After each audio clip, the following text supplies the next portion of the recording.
Bien, je crois qu'aujourd'hui, c'est notre clôture de la fête, à l'occasion du mariage de notre sœur Maggie, ainsi que notre bien-aimé Hendrix. Et aujourd'hui, c'est la troisième journée de la fête. Et aujourd'hui, c'est la clôture. Donc, nous avons raison d'être dans la joie. Nous avons une énorme raison de danser, ainsi de suite. Vous voyez, ok. Après la prédication, nous allons ouvrir les champagnes et nous allons ouvrir le vin. Et tout le monde sera dans la joie. Et c'est de cette manière que ça se passe. Et on m'a réservé une bouteille de vin de 1250% d'alcool. C'est terrible. On a ce yoga solo. Ma kali malamoko piqué crise pour pourcentage de Jimakasi. Voilà.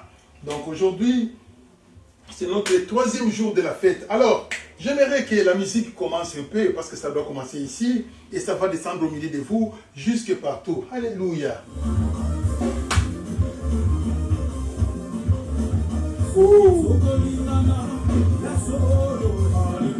Okomona kembona yawe kembo kembo okomona kembona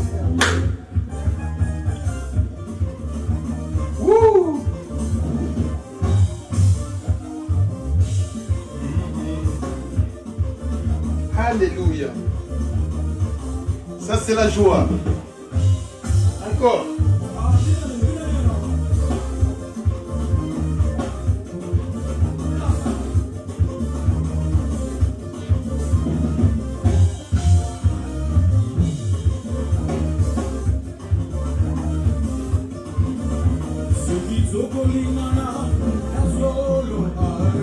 Tokomona kembona mona kembona yawe.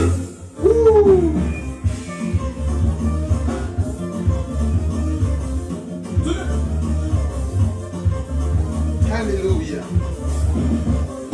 C'est bon de se marier, n'est-ce pas?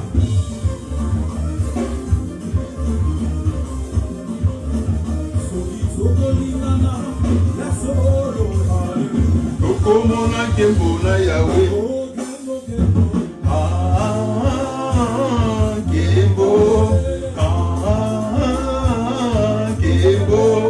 Tokomona kembona yawe.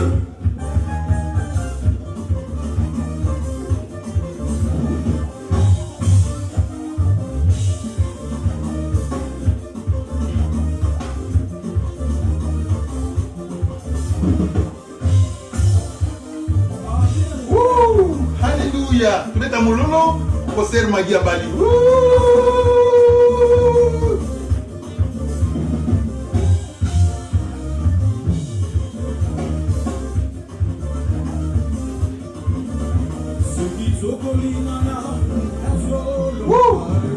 Tokomona kembona yawe.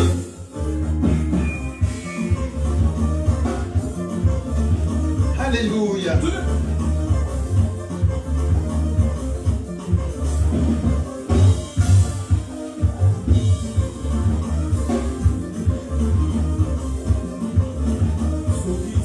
Que Dieu bénisse les mariés, que tous les mariés soient bénis au nom de Jésus.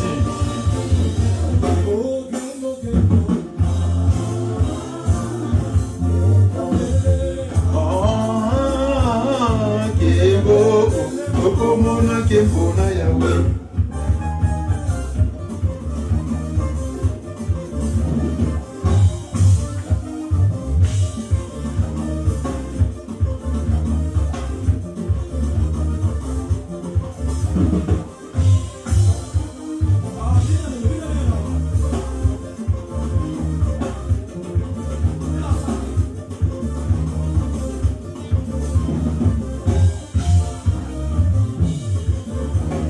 Alléluia. Yopé, Bongama Bobala, n'est-ce pas? Dans bientôt.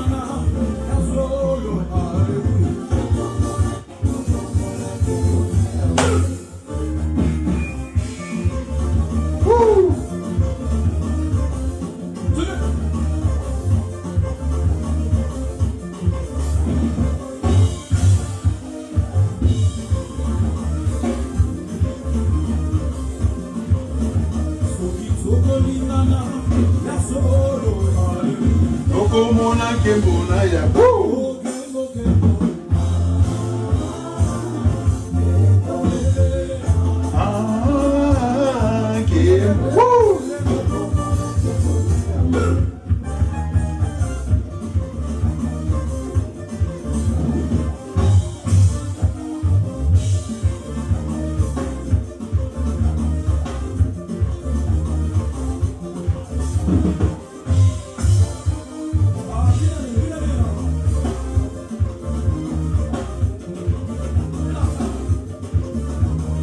Alléluia, alléluia, alléluia. C'est merveilleux, n'est-ce pas?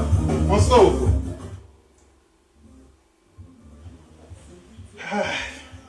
On a dansé, c'est bon le mariage, la bénédiction aux mariés. Ils nous ont offert une semaine de la joie.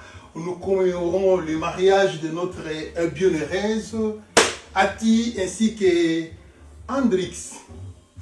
Que Dieu soit avec vous, que Dieu bénisse vos enfants, que Dieu bénisse votre couple, que Dieu bénisse votre avenir et tout ce que vous allez entreprendre. Que la main de Dieu soit avec vous parce que vous avez réjoui le cœur de plusieurs personnes. Que Dieu soit avec vous et surtout le courage de l'homme appelé Hendrix. Félicitations. Tu as fait une bonne chose. Et maintenant, et c'est la continuité de notre enseignement. L'arche de l'Alliance de l'Éternel. Aujourd'hui, nous allons étudier l'arche d'une autre façon. Hier, nous avons étudié l'arche comme étant l'autorité morale qui représente une communauté. Et nous avons dit ceci. Même si tu étais une autorité morale qui représentait une communauté, pas nécessairement tu es la représentativité de l'arche. Jamais. Parce que la nomination des gens ou l'élection des gens pour faire de toi un représentant légal ne suffit pas pour avoir l'autorité de l'arche. Dans les corps. L'autorité de l'arche représente les sacerdoces dans les corps humains, dans les corps de l'homme, dans la mission de l'homme. Voilà, c'est les vrais termes. Donc, la présence de l'arche représente une grande autorité sacerdotale dans la mission de l'homme. Tu peux être ministre, apôtre, pasteur, prophète, ainsi de suite, mais vous n'avez pas ça. Et j'avais donné des explications hier. Les enfants d'Israël, n'est-ce pas qu'ils ont été élus par Dieu? Choisis par Dieu? Oui. C'est Dieu qui a appelé Moïse? Oui. C'est Dieu qui a dit à Moïse, festoyer la Pâque? Oui. Mais l'arche était là? Non.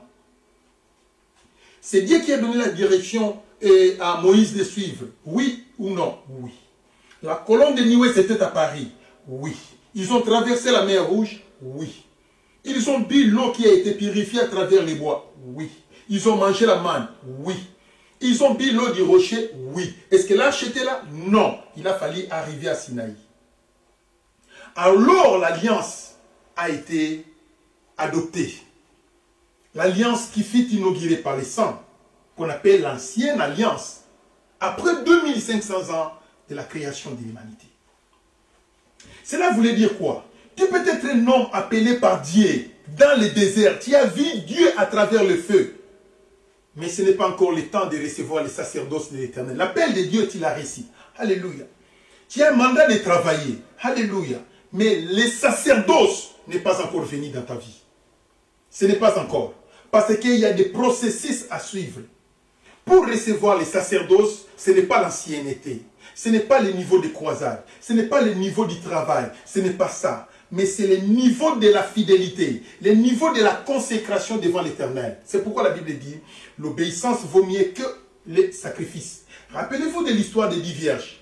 Qu'est-ce qui avait fait que les 5 vierges puissent être des gagnants? C'est parce que les 5 vierges étaient fidèles aux instructions du mari.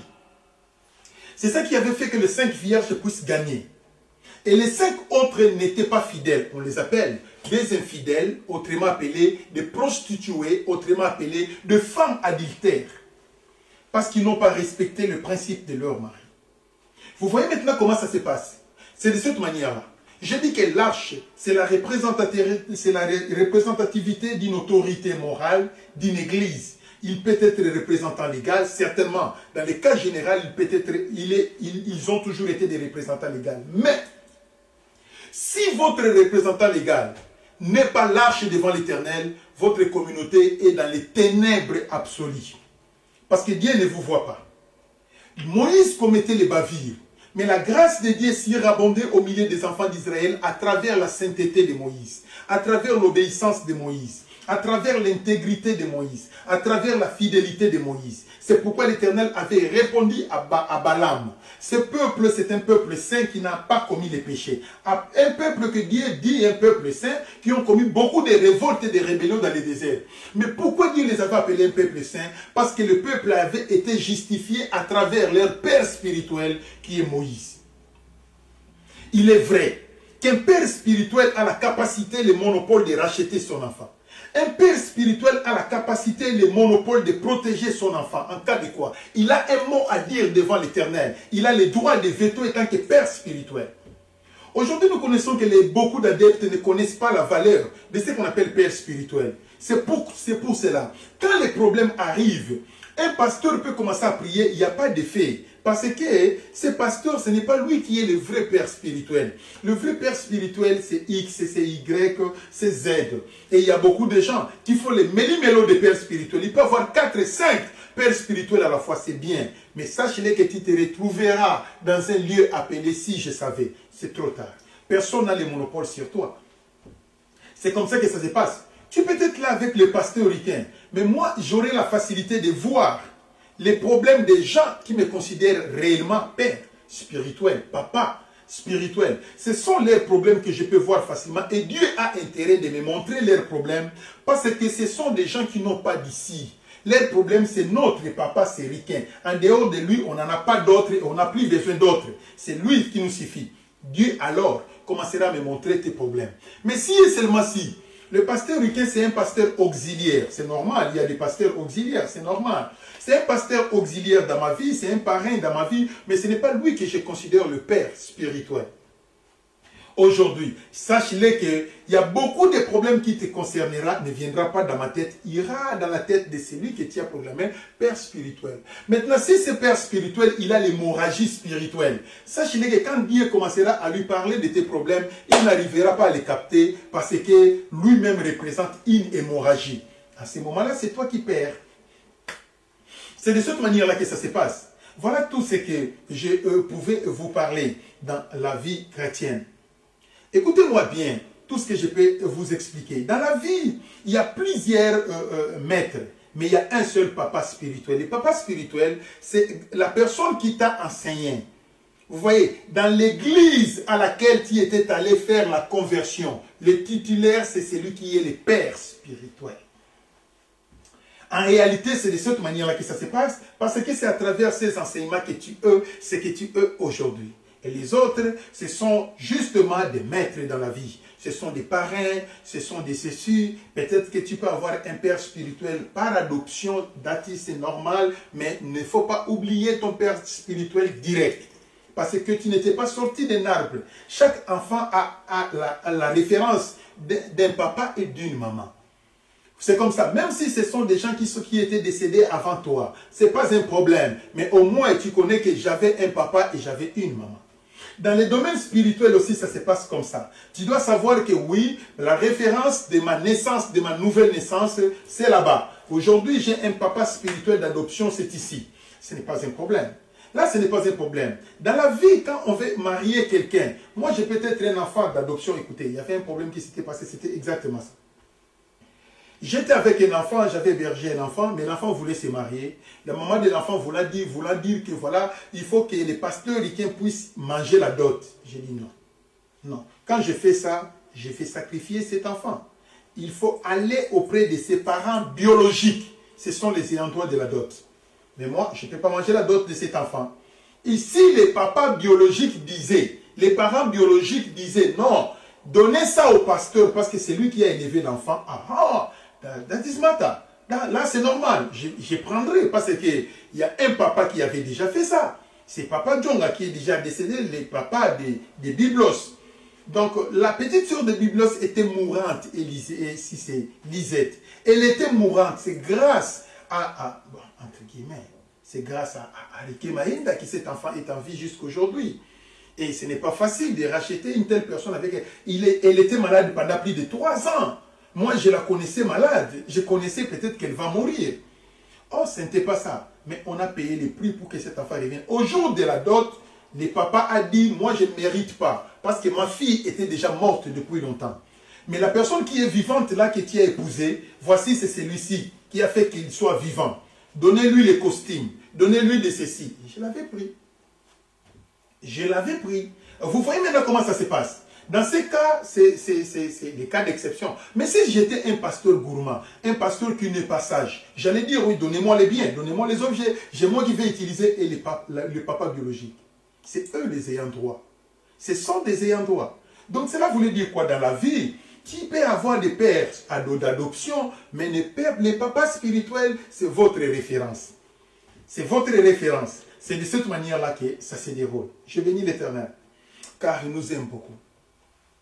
Hier, j'avais expliqué comment est-ce qu'une autorité morale d'une église pouvait se comporter. S'il n'est pas correct devant l'Éternel, malheur aux adeptes. Si votre autorité numéro 1 est sorcier, malheur à vous parce que vous n'avez pas de référence devant Dieu. Votre communauté est un ténèbre absolu. Vous devez sortir de là, absolument, parce qu'il n'y a pas la vie. Parce que votre représentant ne représente nul devant l'Éternel. S'il est nul devant l'Éternel, il n'a pas la capacité de protéger ses enfants dans sa prière. Il est incapable. C'est de cette manière-là que ça se passe. Maintenant, nous sommes arrivés ici à l'Europe. Nos pères spirituels ont resté, la plupart sont restés en Afrique. Et vous entrez dans des églises ça et là.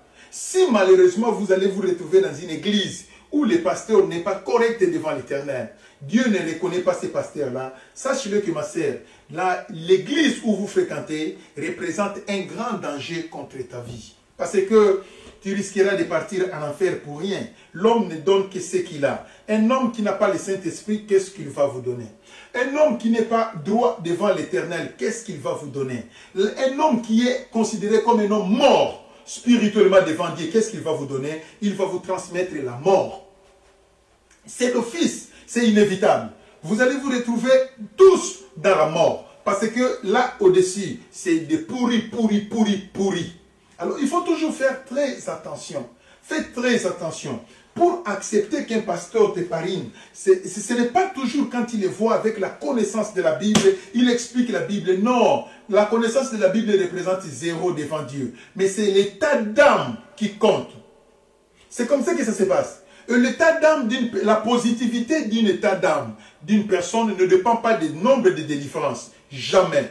Ne dépend pas des baptêmes d'eau, des baptêmes du Saint-Esprit. Non. Dépend de son état de la conversion et de son état de la repentance. S'il a fait la fausse conversion, vous êtes foutu. S'il a fait la conversion d'erreur, vous êtes aussi foutu. Mais si vous avez un pasteur qui a fait la vraie conversion, gloire à Jésus, vous avez la grâce de l'Éternel. Restez dans cette église.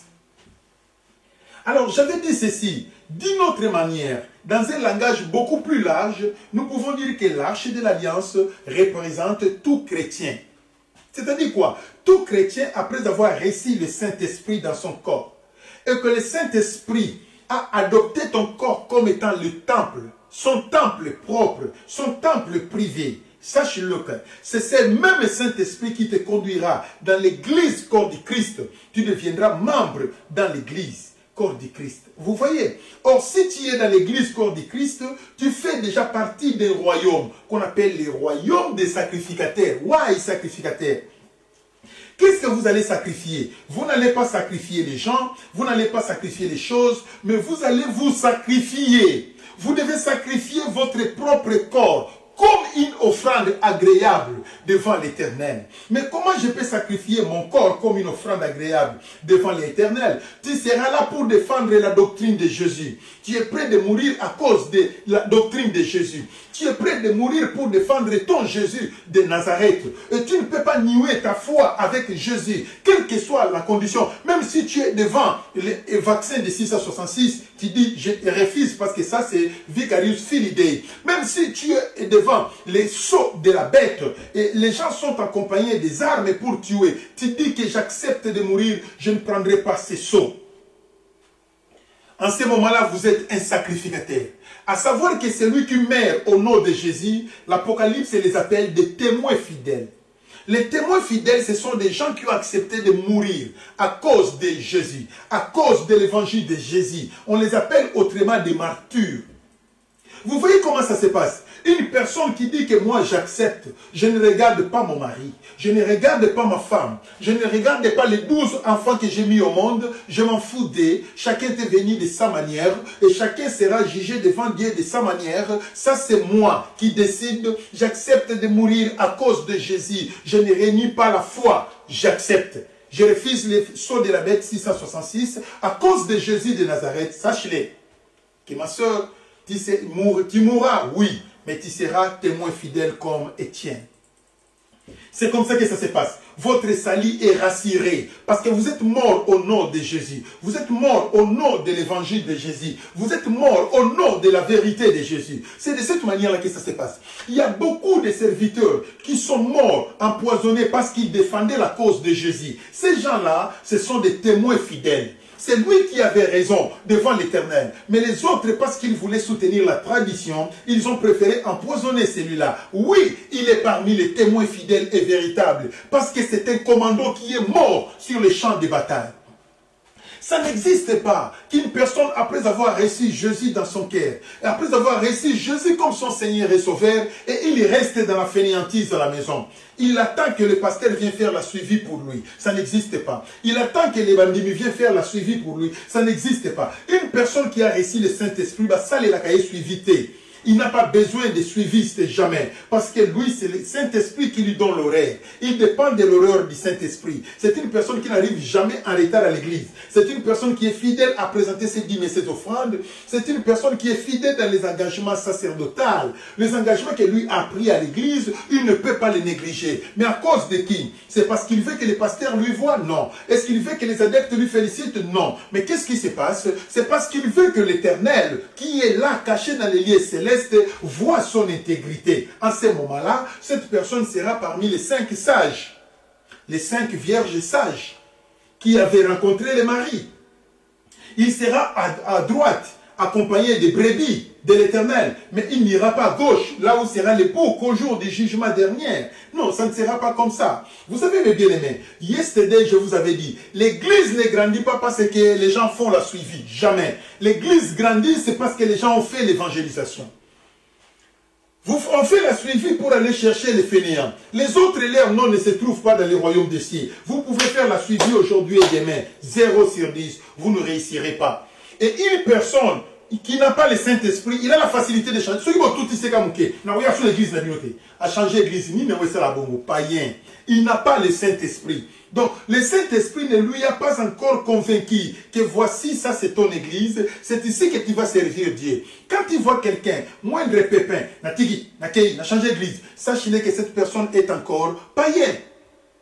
C'est de cette manière-là que ça se passe. La personne est encore païenne. Mais qu'est-ce que vous devez savoir? Il y a réellement des églises où il y a des cacophonies, où il y a des nauséabondes. L'Éternel dit, sortez du milieu d'eux. En ce moment-là, vous êtes enfant de Dieu, vous avez le droit de sortir dans cette église. C'est de cette manière-là que ça se passe. Quand Dieu te dit, sors, ne faut pas hésiter. Tosanzambe bima. Même si vous voyez devant vous comme s'il y a des impossibilités, fais ce que Dieu a dit. C'est Dieu qui va réparer. C'est lui qui est le réparateur des brèches. Toi, lance les premiers pas. Obéis à ce que Dieu t'a dit. C'est fini. L'Éternel accomplira les seconds. C'est de cette manière-là que ça se passe. Quoi que Dieu peut te dire, sors, et que tu sors, ça va susciter un peu de persécution et de tribulation. Mais ces persécutions et tribulations viennent de l'Éternel. Il t'assistera, il t'accompagnera jusqu'à la fin de cela. C'est ça la vie chrétienne. Vous voyez comment ça se passe. Si l'église grandissait à cause de suivi, mais je vous en prie, les témoins de Jéhovah et les gens de Dewey allaient avoir de plus grandes communautés. Dans leur cathédrale, on allait avoir plus de gens. Vous voyez. Mais or, l'église grandit par l'évangélisation. Plus vous cherchez les païens, quand vous allez gagner 10, 2 resteront. Ce sont les enfants de Dieu. Les 3 autres, ce sont les visiteurs. Les 5 autres ne viendront même pas. C'est de cette manière-là que ça se déroule. Vous voyez, ouvrez vos esprits et comprenez ce que je suis en train de vous enseigner aujourd'hui. Maintenant, quand quelqu'un devient enfant de Dieu, il reçoit le Saint-Esprit, il entre dans le royaume des sacrificateurs. En ce moment-là, cette personne sacrifie son corps pour l'évangélisation. Cette personne sacrifie son corps pour le travail de Jésus. Il sacrifie son corps pour les jeûnes et prières. Il sacrifie son corps pour travailler dans l'église. Il n'a pas besoin de... Quand lui travaille, il ne compare pas X et Y, jamais. Lui, son problème, c'est moi. Moi, je travaille pour Jésus. Et quand il part à l'église, les gens ne chantent pas. Lui s'en fout de tout le monde. Son problème, si c'est l'heure de la louange, il commence à chanter, il commence à danser. Parce que je ne le fais pas pour vous, mais je fais ça pour Dieu. Si c'est l'heure de la prière, je n'ai pas besoin que les pasteurs disent « Levez-vous pour bien prier ». Jamais. Moi, je me lèverai moi-même quand je me sens dans la fatigue parce que je connais que j'ai des comptes à rendre avec Dieu. Ce n'est pas les pasteurs, ce n'est pas les autres, mais c'est Dieu d'abord qui a converti mon cœur, qui a converti mon âme. C'est à lui que j'ai des comptes à rendre. Il connaît la valeur de Dieu, il sait définir Dieu. Lui, Dieu, ce n'est pas à travers quelqu'un seulement, mais directement, il connaît que Dieu, il est le redoutable, il est le tout-puissant, il est le Dieu grand. C'est de cette manière-là que ça se passe. Rappelez-vous d'un enseignement que je vous avais donné la fois passée. Une personne ne peut pas présenter la dîme s'il n'a pas le Saint-Esprit. C'est dur de présenter la dîme chaque jour. Tu n'as pas le Saint-Esprit, jamais tu ne sauras pas. Parce que tu auras toujours des problèmes. Toujours des problèmes. Or, en économie politique, on nous a dit que les besoins restent illimités. Ne suivez pas tes besoins, sinon tu continueras à sacrifier Dieu. Mais plutôt Dieu d'abord et les besoins après. C'est de cette manière-là que ça se déroule. Et il y a un péché que tous les chrétiens devaient confesser. Même les enfants de Dieu commettent ces péchés. Le premier salaire, on ne le donne jamais. On appelle ça prémisse. Je peux vous poser des questions, vous tous qui me suivez. Qui a déjà donné sa prémisse? Jamais. Personne. Je n'ai jamais vu quelqu'un venir depuis que je suis pasteur, plus de 32 ans de ministère. Je n'ai jamais vu 32 ans, 33 ans. Plus de 33 ans de ministère, je n'ai jamais vu quelqu'un venir, pasteur. Ça, c'est les prémices. Tout ce qu'on m'a payé, c'est ça. Je viens donner ça. Ils ont raté. Ils ont raté. Ok, encore nous sommes à poto. Il y a côté élément. Quel mingaï, 8 heures du temps à côté élément. Hein? Je veux chaque jour, après la fin du mois, tout ce qu'on t'a donné, au yopé sa pasteur, prémisse nanamo. Ce qui pasteur en terme malam, à retour na yo, fouti courant, non, l'ongle mon nangam na pêché ce qu'on c'est mon argent. Mais na pêché permission, l'ongle mon akura. Au fouti déjà maille, l'ongle mon maille. Est-ce que au fouti bon il y a TV licence? Non, l'ongle bon TV licence. Au fouti bon téléphone, pas encore. L'ongle bon téléphone. Voilà pasteur ou bon la mutema ou aza papa. Dem to ça la bon. So gazate, il s'en fout de toi. Quand il prend l'enveloppe, il met dans la poche, il part. Mais un vrai papa pour raisonner, où est ça salir à l'ibousso? Mais c'est pas normal. Mais alors, n'importe où, il y a des problèmes sérieux. Est-ce qu'il peut poser la question? Est-ce que vous avez un peu de la provision à la maison? Non, je n'ai pas de provision à la maison. Allons ensemble, allons. Je vais acheter la provision pour toi. Choisissez, choisissez, choisissez. C'est mon argent. Choisissez, choisissez. Nagotier la provision il y a un mois. Est-ce que vous avez l'argent de transport? Non, papa. Tu payes combien pour les transports? On fait des calculs. J'enlève les transports, je te donne. Parce que je suis papa. Il faut raisonner payo. Bon, prenez ça, c'est les transports. Alors ça qui reste, moi j'utilise ça. Alors ça, c'est moi qui te donne cadeau. C'est mon amour envers toi. Tu n'as pas eu ça par ton argent. Non, c'est moi qui t'a donné cadeau. Allez-y parce que je suis le bon papa. C'est comme ça que papa raisonne. Mais un faux papa, quand tu lui présentes la prémisse, il s'en fout de toi. Son problème, c'est dans la poche. Allez, accueillez un bailleur. Dieu m'a béni. Dieu m'a béni, m'a donné 2000 livres. Dieu m'a béni. Oui, Dieu t'a béni aux années 50. Est-ce que vous avez mingaï à Zanango? Vous avez souffrance à Zanango. Donc il faut Moutou et Salaka. Il faut bon Moutou et Salaka parce que vous avez pasteur. Vous avez papa. Ceux qui vont Moutou et Salaka, c'est zéro. Alors c'est pourquoi je dis que tous les enfants, tous les gens, ce sont les gens qui pêchent souvent avec de prémices. Pour nous appeler sa prémisse, salaire n'est comme offrande et zalaté. Donc il faut confesser parce que c'est un péché. J'avais dit ceci la fois passée que voici, l'arche représente d'une explication beaucoup plus large, représente tout chrétien qui a reçu le Saint-Esprit. Il représente l'arche devant l'Éternel.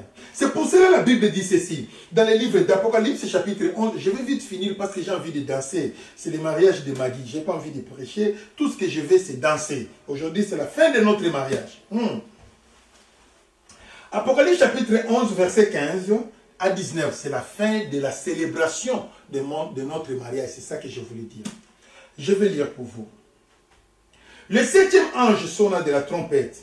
Et il y eut dans le ciel une forte voix qui disait, Le royaume du monde est remis à notre Seigneur et à son Fils. Oh, tu as remis déjà le jugement. Bon, tu as 7 titres. La 7e trompette. Et ça pour expliquer le jugement dernier. Est remis à notre Seigneur et à son Christ. Et il régnera au siècle des siècles. Et les 24 vieillards qui étaient assis devant Dieu et sur leur trône se prosternèrent sur leur face et ils adorèrent Dieu en disant: nous te rendons grâce, Seigneur, Dieu Tout-Puissant, qui était et qui est assis à la grande puissance et pris possession de ton règne. Verset 18. Les nations se sont irritées et ta colère est venue. Et le temps est venu de juger les morts, de récompenser tes serviteurs, les prophètes, les saints et ceux qui craignent ton nom. La récompense appartient aux serviteurs qui ont marché dans la crainte de l'Éternel, aux prophètes qui ont marché dans la crainte de l'Éternel, et tous les saints qui ont marché dans la crainte de l'Éternel, ils auront la récompense. Ça, c'est la Bible qui le dit. Mais la personne qui n'a pas la crainte de l'Éternel n'aura pas de récompense. C'est ce que dit la Bible. Les petits et les grands, et de détruire ceux qui détruisent la terre. Donc, au jour du jugement, Dieu détruira tous les destructeurs de la terre, les rois, les empereurs, les princes, les princesses, ainsi que le président, le premier ministre, les généraux, les colonels, les génocidaires et tous les sanguinaires. Dieu les jugera. Verset 19, ça c'est le verset que j'aime. Et le temple de Dieu dans le ciel fut ouvert. Wow, wonderful. Et le temple de Dieu dans le ciel fut ouvert. Et l'arche de l'alliance de l'Éternel apparut dans son temple. Dans le ciel maintenant. Ici, ce n'est pas le temple ce n'est pas le tabernacle de Moïse. Non. Ici, on ne parle pas du temple de Salomon. Non. Ici, on ne parle pas du temple de Zorobabel. Non. Ici, on ne parle pas du temple d'Hérode. Non. Ici, on parle du temple de l'Éternel dans le ciel. La Bible dit ceci. Et il y eut des éclairs, de voix et de tonnerres, un tremblement de terre et une forte grêle. Vous voyez, l'arche de l'alliance apparaîtra dans le ciel. Mais quand est-ce que l'arche de l'alliance apparaîtra dans le ciel? Qu'est-ce que l'arche est allée faire dans le ciel? L'arche arrivera au ciel à travers un jour qu'on appelle l'enlèvement de l'église. Le clin d'œil du jour où aura l'enlèvement de l'église, c'est le jour où l'arche montera. Alléluia. L'arche de l'alliance montera. Quand l'arche montera, le monde restera vide. Le temple restera sans valeur parce que l'arche n'est pas là. Il n'y aura rien dans les temples. Ngouya exalté, puissance exaltée, arche exaltée. Dans le monde entier, tous les enfants de Dieu qui ont le Saint-Esprit, qui ont reçu Jésus comme leur Seigneur et Sauveur, ils représentent l'arche. Au son de la trompette de Dieu descendra du ciel, les morts en Christ ressusciteront premièrement. Alors les vivants seront tous enlevés. La Bible dit ceci, il n'y aura plus l'arche dans le monde.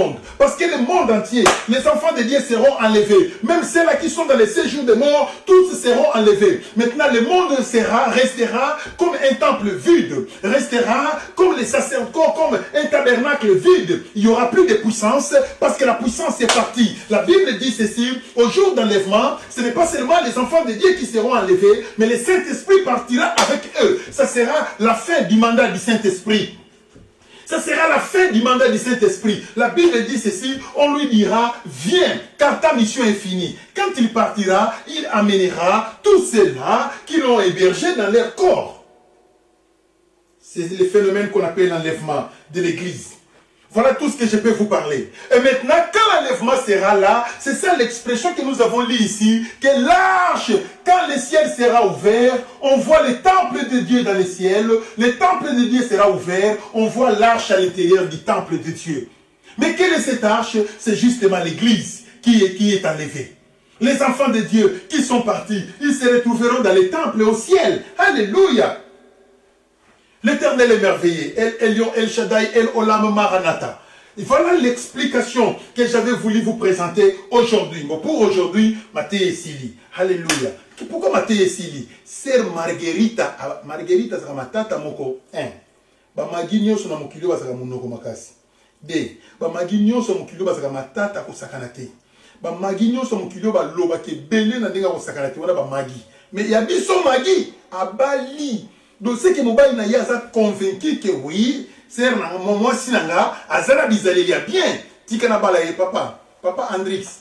Non, na oka posa na sobelo bonbon. Ce qui na zara na Paris, ne na yeli au bonbon. Mais likambote, na oya na motamo na oya. Tokumi era ko bien. Wouh!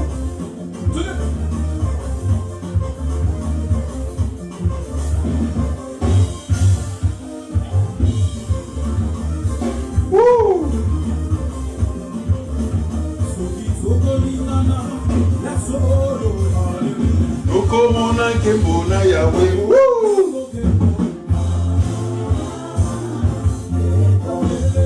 Ah, kebo. Okomona kembona.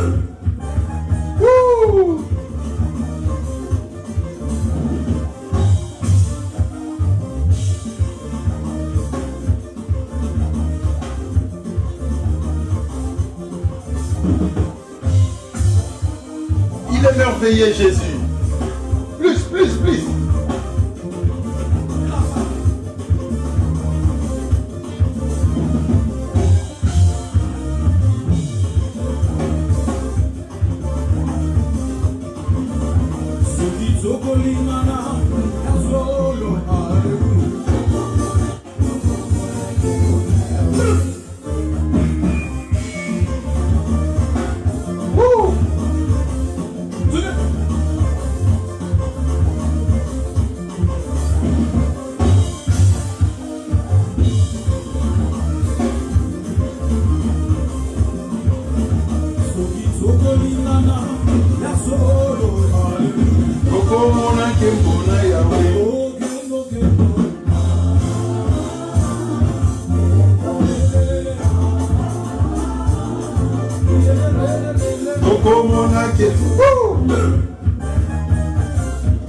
Alléluia. Yamagi, Nzamba Pambola yo, Pobali.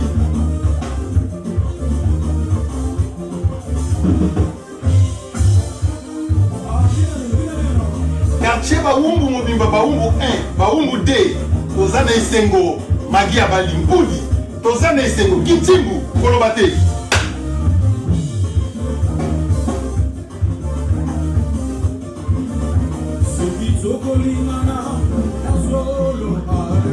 Okomona kembona na kembona.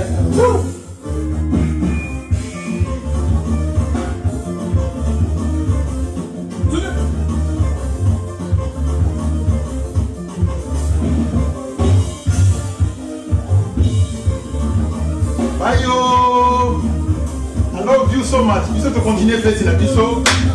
To continuer Obina, Osilisi Awa, Lelo. Et la 3e jour à fête clôture. Lelo.